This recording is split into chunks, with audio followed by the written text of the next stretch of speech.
Baik,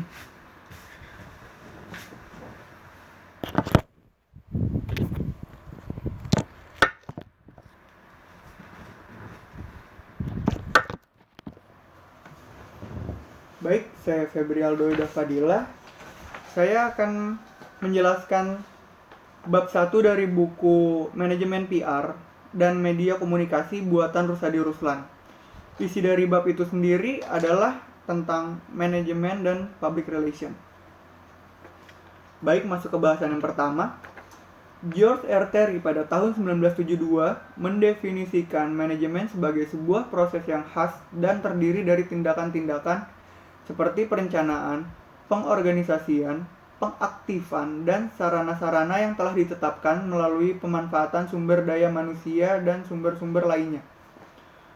Fungsi manajemen antara lain yaitu adalah perencanaan atau planning, pengorganisasian atau organizing, penyusunan formasi atau staffing, memimpin atau leading, dan pengawasan atau controlling.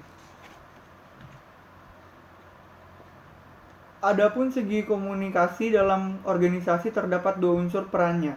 Yang pertama unsur komunikasi manajemen atau biasa disebut komunikasi organisasional, dan unsur kedua adalah komunikasi antar manusia atau human relation communication.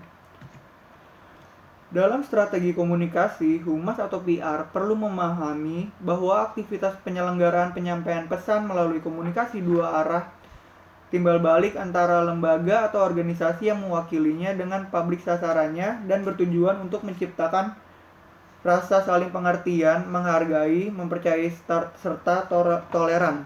Semua itu dilakukan untuk mendapatkan dukungan publik dan memperoleh citra positif bagi lembaga yang bersangkutan. John E. Marston mengatakan bahwa public relation merupakan sesuatu yang direncanakan berupa komunikasi persuasif yang didesain untuk mempengaruhi segmen publik tertentu. Persuasif tersebut dapat berupa pemaksaan atau hukuman, penekanan, penghargaan, legitimasi, referensi, keahlian, dan sebagainya. Peranan PR dalam sebuah organisasi berkaitan dengan tujuan utama dan fungsi-fungsi manajemen perusahaan. Peranan PR dalam suatu organisasi dapat dibagi menjadi 4 menurut Dozier and Broom pada tahun 1995, yaitu sebagai penasihat ahli, fasilitator komunikasi, fasilitator pemecah masalah, dan yang terakhir yaitu teknisi komunikasi.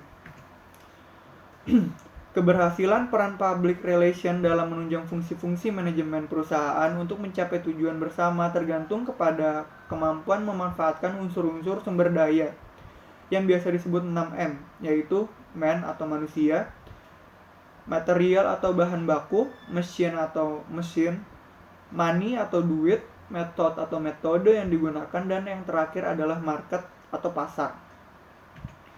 Menurut The Statement of Mexico, praktik PR adalah seni dan ilmu pengetahuan sosial yang dapat dipergunakan untuk menganalisis kecenderungan, memprediksi konsekuensi, menasihati para pemimpin organisasi, dan melaksanakan program yang terencana mengenai kegiatan-kegiatan yang melayani, baik untuk kepentingan organisasi maupun kepentingan publik atau umum.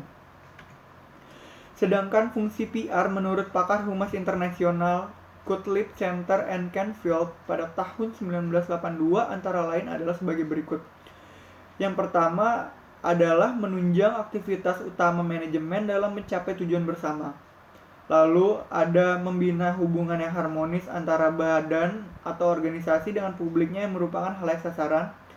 Selanjutnya yaitu mengidentifikasi segala sesuatu yang berkaitan dengan opini, persepsi, dan tanggapan masyarakat terhadap badan atau organisasi yang diwakilinya atau sebaliknya. Yang keempat ada melayani keinginan publiknya dan memberikan sumbasaran kepada pemimpin manajemen demi tujuan dan manfaat bersama. Dan yang terakhir yaitu menciptakan komunikasi dua arah timbal balik dan mengatur arus informasi, publikasi, serta pesan dari badan atau organisasi ke publiknya atau sebaliknya, demi tercapainya citra positif bagi kedua belah pihak. Adapun ruang lingkup tugas PR dalam sebuah organisasi lembaga antara lain meliputi aktivitas sebagai berikut, Yang pertama adalah membina hubungan ke dalam atau publik internal. Yang dimaksud dengan publik internal yaitu publik yang menjadi bagian dari unit, badan, atau perusahaan atau organisasi itu sendiri. Lalu yang kedua adalah membina hubungan keluar atau publik eksternal. Yang dimaksud publik eksternal adalah publik umum atau masyarakat.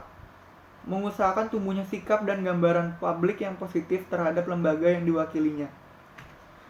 Scott M. Cutlip and Allen Center pada tahun 1982 dalam bukunya Efektif PR mengungkapkan bahwa PR adalah fungsi manajemen yang menilai sikap publik, mengidentifikasi kebijaksanaan dan tata cara organisasi dengan kepentingan publiknya, serta merencanakan suatu program kegiatan dan komunikasi untuk memperoleh pengertian dan dukungan publik. Pada awal kemunculan istilah manajemen humas berkenaan dengan suatu metode public relations saat menghadapi suatu puncak krisis pada tahun 1906. Saat itu terjadi pemogokan massal buruh di industri pertambangan batu bara di Amerika Serikat. Sebagai akibatnya, adalah terancamnya kelumpuhan total industri pertambangan batu bara terbesar di negara tersebut. Pada titik puncak krisis yang berlangsung tersebut, muncul Violet Betterly, seorang tokoh PR pertama yang berlatar belakang seorang jurnalis. Beliau mengajukan manajemen humas sebagai salah satu solusi untuk mengatasi krisis yang terjadi di industri batu bara di Amerika Serikat sebagai akibat dari pemogokan massal untuk meminta kenaikan upah. Untuk memecahkan permasalahan tersebut, Ivy Lee mengajukan beberapa usulan atau persyaratan yang bersifat revolusioner dan merupakan terobosan besar dalam peranan PR untuk mampu mengatasi masalah besar pada waktu itu, melakukan suatu konsepsi prinsip-prinsip, yaitu prinsip pertama, membentuk manajemen humas dan mengatur arus informasi atau berita secara terbuka, bekerja sama dengan pihak pers, duduk sebagai top pimpinan perusahaan dan langsung sebagai pengambil keputusan tertinggi atau decision maker dan policy maker. Dalam hal ini, Ivy Lee ditunjuk sebagai executive assistant to president director dalam struktur manajemen perusahaan. Kedua, memiliki wewenang penuh dalam melaksanakan fungsi dan peranan sebagai pejabat humas untuk mengelola manajemen humas atau PR. Dan yang terakhir adalah manajemen humas, yang notabene terkait dengan manajemen perusahaan industri pertambangan batu bara tersebut. Harus bersifat informasi terbuka, baik kepada khalayak publik, pekerja maupun pihak pers. Sekian presentasi dari saya, semoga bisa memenuhi kriteria tugas dari Pak Freddy dan semoga kita semua diberikan kesehatan. Terima kasih sudah menyaksikan.